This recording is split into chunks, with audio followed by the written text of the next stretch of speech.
A few years ago, something called NFT art spread like wildfire, especially among 3D artists. It was the closest thing to a gold rush. Everyone dropped what they were doing to sell NFTs, especially after they heard that someone like Beeple was making millions of dollars selling his art, with some collections selling for $67 million. Some people left their jobs to pursue this mirage, or scam I would say, until it came all crashing down. So what happened exactly? The rise of NFT 3D art was honestly one of the craziest moments in digital art history. For years, 3D artists were posting insane work online, on places like ArtStation, Instagram, Behance, or Twitter, getting tons of likes, but usually making very little money, I mean directly from the art itself. Most 3D artists worked in games, VFX, advertising, or freelancing. Then blockchain technology and NFTs suddenly appeared as the idea that you could own a digital artwork through a token recorded on the blockchain. Around 2020 and 2021, crypto money exploded and prices went crazy. And suddenly collectors started treating digital renders almost like they are rare paintings. The real turning point was when Beeple sold his NFT artwork every days, the first 5,000 days at Charlie's, for about 69 million in 2021. This moment completely shocked both the art world and the CG industry, because Beeple was basically known as a motion graphics 3D artist who had been posting daily renders online for years, and suddenly every 3D artist thought, wait, digital art can actually make life-changing money. Then came the gold rush. Thousands of 3D artists jumped into NFTs almost overnight. You had cyberpunk renders, sci-fi characters, surreal animations, loops, metaverse avatars, procedural art, abstract motion graphics, I mean everything. Artists from the 3D world and the CG world in general, like ADDONS, Pack, Xcopy, and many others, became huge names in the NFT scene. A lot of artists who had struggled financially for years suddenly made more money in months than they had in their entire careers. Some teenage artists even became millionaires from NFT sales alone. What made NFTs especially attractive to 3D artists is that the work already felt digital native. Unlike traditional painters trying to enter the crypto world, 3D artists were already making futuristic-looking renders, animations, and worlds that can fit perfectly into the internet culture, and especially crypto. A lot of NFT art basically looked like high-end Octane renders, Unreal Engine cinematics, or motion design projects. The NFT boom also massively boosted tools like Blender, Cinema 4D, Houdini, and Octane renders, because suddenly everyone wanted to become a crypto artist, but they didn't see what was about to come. Things started collapsing fast, around late 2021 into 2022, and the biggest problem was speculation. You see, in the beginning, people were genuinely excited about digital artists, especially 3D artists, motion designers, and concept artists, who were finally making serious money from work that usually only got likes online. But once huge profits started appearing everywhere, a massive wave of speculators entered the scene. A lot of buyers didn't even care who made the artwork or what it looked like. They were just buying because they hoped some sucker would buy it later for 10x or more. The entire culture shifted from "this art looks cool" to "bro, what's the floor price and when will the collection moon?" meaning when it will surge in price. So it became extremely financialized, almost like day trading with JPEGs. And I think this wasn't about art anymore. Then celebrities, influencers, and random companies jumped in, trying to cash out on the hype. Suddenly everybody had an NFT project, like rappers, athletes, YouTubers, fashion brands, even fast food companies.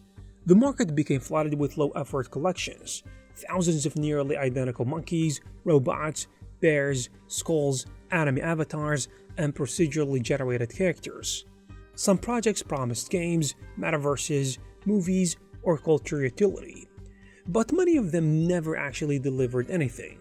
A lot of creators basically disappeared after making millions, which became known as rug pulls. At the same time, there were serious accusations of fake activity and manipulation happening behind the scenes. Some traders were doing wash trading, where they sold NFTs to themselves using different wallets, just to make collections look more valuable and more active than they really were. People later found that wash trading was surprisingly common, especially across NFT marketplaces. So even some of the huge numbers people saw online weren't always in real demand. And honestly, the timing could not have been worse. The NFT boom was heavily connected to the larger crypto market. So when crypto prices started crashing in 2022, the NFT world got dragged down with it. If you know anything about crypto, Ethereum prices dropped hard, and the Terra Luna collapse destroyed confidence, and then the FTX disaster completely shattered trust in the crypto industry. You know, the goofy guy that scammed everybody. And suddenly people were scared to invest in anything blockchain related anymore. That's when the numbers completely fell apart. OpenSea, which was basically the king of NFT marketplaces during the boom went from billions in monthly trading volume to a tiny fraction of that.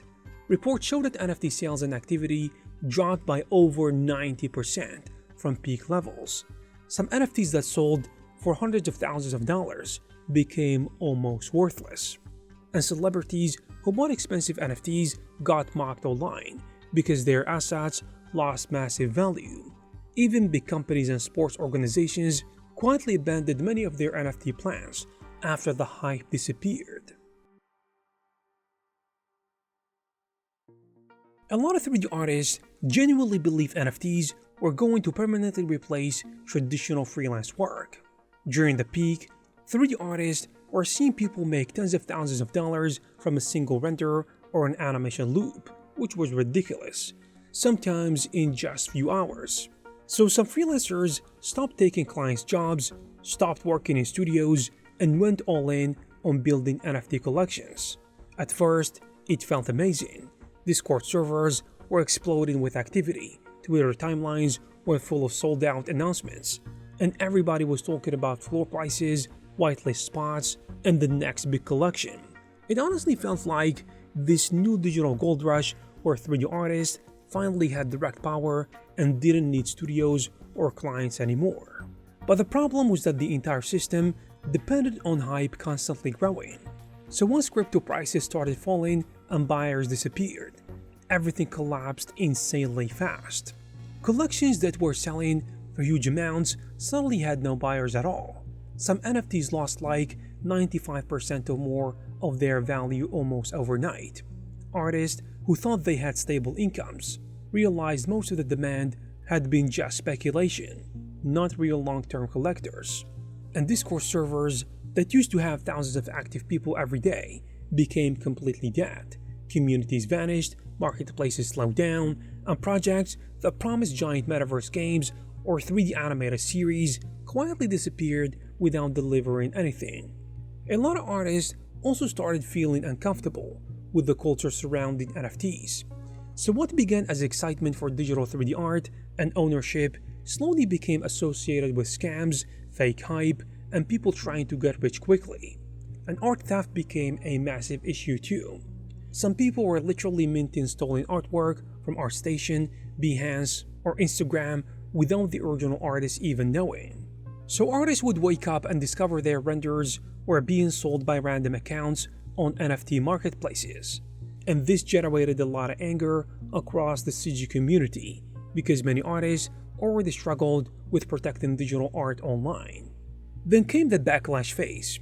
You would see things like no NFTs in artist bios, studios publicly distancing themselves from crypto projects, and entire online communities became hostile toward NFT discussions. Even some artists who made good money from NFTs later admitted that the space had become toxic and unsustainable. So as you can see, the reputation of NFTs got tied less to creativity and more to influencer hype, pump and dump schemes, and get rich quick culture. Even major companies that rushed into NFTs during the boom slowly backed away when the hype died, as I said. Big brands, gaming companies, sports organizations, and entertainment studios had announced massive NFT plans during 2021, but many quietly cancelled or stopped talking about them later. Some gaming communities reacted extremely negatively whenever publishers mentioned NFTs, because players saw them as cash grabs rather than meaningful features. And by 2023, a lot of companies basically stopped pushing the word NFT entirely, even if they were still experimenting with blockchain tech in the background. But despite the crash, NFTs actually changed the 3D world in some lasting ways. They proved that digital artists could build direct audiences and sell digital work without studios, galleries, or clients controlling everything, even though most of it was scam. The boom also pushed more attention toward digital ownership, visual fashion, metaverse assets, online communities, and independent CG artists. But honestly, even though the NFT mania died, a lot of artists who became famous during that era are still successful today because the exposure was just massive. And there you have it, guys. If you like this video, please give it a thumbs up.